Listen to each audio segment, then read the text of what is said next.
میرے حبیب کریم سید عالم صلی اللہ علیہ وسلم نے فرمایا، اللہ کریم نے بندے کو، مخلوق کو پیدا کرنے سے پہلے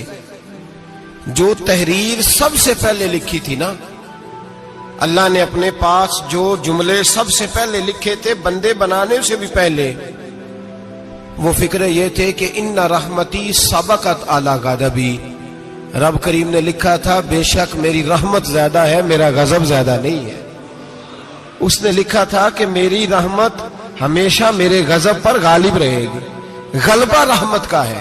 سنیں بڑی پیاری حدیث، بڑی خوبصورت حدیث، کنز المال میں دیگر کتب احادیث میں ہے۔ حضرت ابو ہریرہ رضی اللہ تعالیٰ عنہ فرماتے ایک بابا جی نبی پاک کی بارگاہ میں آئے، اور جب وہ واپس جانے لگے تو میں نے عمر پوچھی تو عمر تھی 96 سال۔ کہتے ہیں بزرگ جب آئے نا تو یہ بھویں جو ہے نا ان کی سفید ہو کے تو یوں آنکھوں پہ آ گئی، بڑی چھڑی بابا جی نے پکڑی ہوئی اور دونوں ہاتھ پکڑ کے نا چھڑی کے اوپر جھکے ہوئے ہیں ایک جانب، قربان جاؤں۔ کہتے ہیں جب وہ بزرگ مسجد میں داخل ہوئے تو میرے رسول نے کھڑے ہو کے استقبال فرمایا، کھڑے ہو، اور نبی کریم صلی اللہ علیہ وسلم نے آگے بڑھ کے بابا جی کو بازو سے پکڑا اور بٹھایا۔ حضور بیٹھ گئے، کہا بزرگوں کیسے آئے ہو؟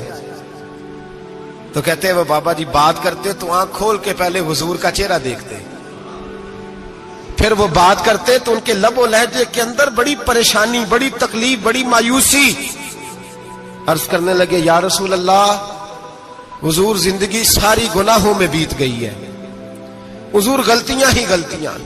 یاد ماضی عذاب ہے، یا رب چھین لے مجھ سے حافظہ میرا۔ اے اللہ کے رسول بڑی لمبی فہرست ہے، پاپ ہی پاپ ہے، کالے سیاہ دفتر ہے۔ یا رسول اللہ صلی اللہ علیہ وسلم جب پلٹ کے دیکھتا ہوں حضور مجھے نیکی دکھائی نہیں دیتی۔ حضور اس عمر میں آپ کا ایک صحابی ملا ہے، اس نے بات سمجھائی ہے تو تھوڑا خیال آیا ہے، لیکن یا رسول اللہ صلی اللہ علیہ وسلم اب میرا وجود بیکار ہو گیا ہے، حضور بوڑھا ہو گیا ہوں۔ 3 باتیں کہیں بزرگوں نے اور نرالی کہیں، کہنے لگے یا رسول اللہ صلی اللہ علیہ وسلم، حضور اب تو میری کمر بھی سیدھی نہیں ہوتی کہ میں نماز ہی صحیح ادا کر سکوں، بوڑھا ہو گیا ہوں۔ یا رسول اللہ صلی اللہ علیہ وسلم اب میرے اندر طاقت نہیں کہ میں محنت مزدوری کر کے صدقے اور خیرات دے سکوں۔ یا رسول اللہ صلی اللہ علیہ وسلم اب میں تلوار لے کے جہاد بھی نہیں کر سکتا، حضور نہ میں لمبی نمازیں پڑھ سکتا ہوں، آقا نہ میں صدقات و خیرات دے سکتا ہوں، محبوبہ نہ میں دین کے لیے کوئی جہاد کر سکتا ہوں، بیکار وجود ہے، بیکار بیکار وجود کو تو گھر والے برداشت نہیں کرتے، بچے دعا کرتے ہیں یا اللہ ابا جی کو پردہ دے دے، اماں کو پردہ دے دے، بیکار ہو گیا ہوں اور آج آیا ہوں تو مجھ بیکار کو میرا رب قبول کر لے گا؟ آج کلمہ پڑھوں تو بیکار ہوں، کسی کام کا نہیں، نہ نماز نہ صدقات نہ جہاد، قبول کر لے گا؟ حضرت ابو ہریرہ فرماتے ہیں جیسے برسات میں بارش کی جھڑی لگتی ہے، یوں مصطفیٰ کی آنکھوں سے جھڑی لگ گئی، حضور کھل کے روئے، کھل کے۔ اور میرے حبیب پاک نے فرمایا بزرگوں بڑے مجاہد ہیں، دین کے لیے جہاد کرنے والے بڑے ہیں، رب کریم کو آپ کی تلوار کی اتنی حاجت نہیں، اور فرمایا اس کے خزانے کوئی خالی تو نہیں کہ آپ ہی گویا صدقہ دیں گے تو بھرے جائیں گے، اور فرمایا پھر رب کریم کی شان میں اضافہ نہیں کرتی عبادتیں، وہ تو بندے کو نفع دیتی ہیں۔ میں بزرگوں نہ آپ جہاد کریں، نہ آپ صدقات دیں، لا لمبی نمازیں پڑھیں، آپ صدق دل سے آ جائیں، اللہ کے رسول کا وعدہ ہے رب آپ کو بغیر حساب کتاب جنت عطا فرما دے گا۔ آنا تو شرط ہے کہ نہیں؟ آئے تو صحیح، نہ پہنچے تو صحیح، آ گئے، اس کو نہیں عادت صدقات و خیرات کی، جہاد کی، تبلیغ، آئے تو صحیح نا۔ ان العبد اذا عرف ثم تاب تاب اللہ علیہ، میرے حبیب نے فرمایا بندہ جب رو کے کہتا ہے نا یا اللہ غلطی ہو گئی معاف کر دے، فرمایا میرا مالک اسے فوراً ہی معاف فرما دیتا ہے۔ تو آ تو صحیح، تو آتا ہی نہیں، تو آ ہی نہیں رہا، تو گھر میں بیٹھا ہوا ہے، تو سویا ہوا ہے، تو دکانداری کر رہا ہے، تو پیسے گن رہا ہے، تو آیا ہی نہیں، آ تو صحیح۔